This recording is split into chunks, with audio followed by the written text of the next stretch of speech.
Ma'am अभी 15 सितंबर को engineers day पे प्रोग्राम था। हम्म। हम्म। तो उसमें मेरे को बुलाया था। हम्म। एक्चुअली वहाँ पे क्या बहुत पुराने और अनुभवी स्पीकर्स भी थे, लाइक एमएलएज वगैरह। हम्म। तो हाँ, हमारे डिस्ट्रिक्ट हेडक्वार्टर पे बुलाया था। तो मैं जाना जनरली अवॉइड ही करता हूँ ऐसे प्रोग्राम में। पर हम्म। फिर उन्होंने बोला कि नहीं सर, आना पड़ेगा। और मैंने स्क्रिप्ट की तैयारी भी करी थी। और फिर बहुत लंबा प्रोग्राम चला। मेरे प्रीवियस स्पीकर ने बहुत ज्यादा बोला, तो सब लोग ऐसे वो होता है ना कि कब खत्म हो, कब खत्म हो हाँ। प्रोग्राम। हाँ। फिर मेरे बाद जो चीफ गेस्ट थे यहाँ के एमएलए, हम्म। वो उनका था और उसके पहले जस्ट मेरा हुआ। हम्म। तो अब मुझे लग गया कि अब जनता ज्यादा वेट करने के मूड में नहीं है। हम्म। और ऐसे प्रोग्राम जनरली मैंने ऐसे स्टेज वाले प्रोग्राम अभी तक करे नहीं थे। अपने ऑफिस में कलीग्स के सामने बोलना, वो एक हम्म। अलग मैटर है। हम्म। और एक मंच पे अननोन लोगों के सामने बोलना, हम्म। वो भी थोड़ा सा वो था। लेकिन जब मैंने वहां पे जाके बोलना प्रारंभ किया, तो अम, थोड़ा स्टार्टिंग तो अच्छी हुई थी, लेकिन बाद में वो स्क्रिप्ट तो मैं भूल गया। हम्म। वॉश आउट हो गई, क्योंकि पहली बार ऐसा था।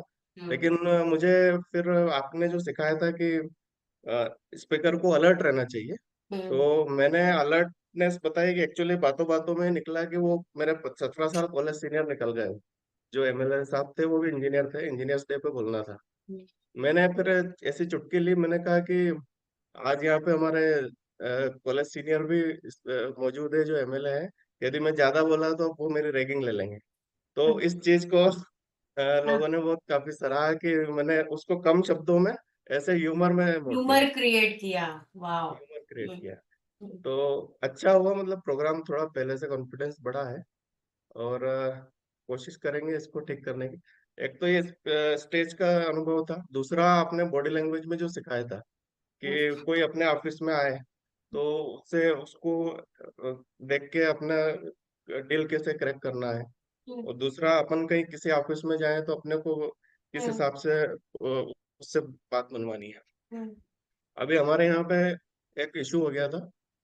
कलेक्टर साहब ने मेरे को वो बुलाया था कुछ डिपार्टमेंट को लेकर प्रेजेंटेशन देने के लिए। कुछ रिमर्स क्रिएट हो रहे थे डिपार्टमेंट में। हम्म। उन्होंने बोला कि मिस्टर ये आप आइए और मुझे इसका पूरा प्रेजेंटेशन दीजिए। मैं उनके ऑफिस में गया, और जैसा आपने बोला था कि उनके राइट साइड आप जाके बैठेंगे और प्रेजेंटेशन देंगे तो थोड़ा सा इफेक्ट होगा और ये वर्क करता है कि नहीं। तो मुझे वो ध्यान था, मैंने अपनी अच्छी स्टडी करी थी डाटास पे। मैं उनके राइट साइड जाके खड़ा हुआ और मैंने कहा कि सर देखिए, ऐसा कुछ नहीं है जो पेपर में आ रहा है, सब नॉनसेंस है। हमारे डिपार्टमेंट की ये अचीवमेंट्स है, ये चीजें। तो एक सरप्राइज के उन्होंने सारी चीज बड़े अच्छे तरीके से एक ही मीटिंग में वो कन्विंस हो गए। और बोला कि नहीं ठीक है, आपका प्रेजेंटेशन ठीक है, आपने अच्छा किया, इसको भी आप उसके काउंटर में पेपर में निकालिए। एक तो ये वर्क हुआ। दूसरा, एक हमारा क्लाइंट, मतलब हमारे लैंग्वेज में क्या, हमारा कस्टमर जो 20-22 लाख का एक बिल नहीं भर रहा था डॉक्टर अस्पताल में। तो अब वहां पर भी मैंने कहा कि क्यों ना मैं जाके बात करूं। अपने जूनियर्स को तो कई बार भेज दिया था, मैं कल गया उसके वहाँ। तो वही मैंने आपकी ट्रिक अपनाई। मैंने कहा कि डॉक्टर साहब से बात करते वक्त तो उनके बिजनेस के हिसाब से बात करें। तो हम गए, वो पेशेंट भी देख रहे थे, अच्छे रिनोड डॉक्टर है यहाँ पे। वो सबके एक्सरे वेक्सरे देख रहे थे। फिर बोला हाँ बताइए डी साहब कैसे आना हुआ। मैंने कहा सर, आप तो सभी को पेन से मुक्त करते हो, हमारे डिपार्टमेंट को भी एक पेन चला आ रहा है, उससे मुक्त करिए ना। तो क्या बोले बात। अरे सर, आप कैसे बात कर रहे हो। मैंने कहा सर, ये 22-23 लाख का बिल है, ये जमा करना पड़ेगा। तो ये मतलब वो अभी तक तो हमेशा रिफ्यूजिंग मोड में ही रहते थे। लेकिन फिर उनका मूड कैसे चेंज हुआ कि बोले ठीक है, हम आप इसको देखिए, मैं इसको करवाता हूँ। थोड़ा सा एक आशा जगी, मतलब उस चीज में। मेरा कहना का मतलब है कि वर्क तो करता है ये चीज, आप बताते क्या बात, क्या हैं। बात। आज फीडबैक ही फीडबैक है ओम के पास। Very very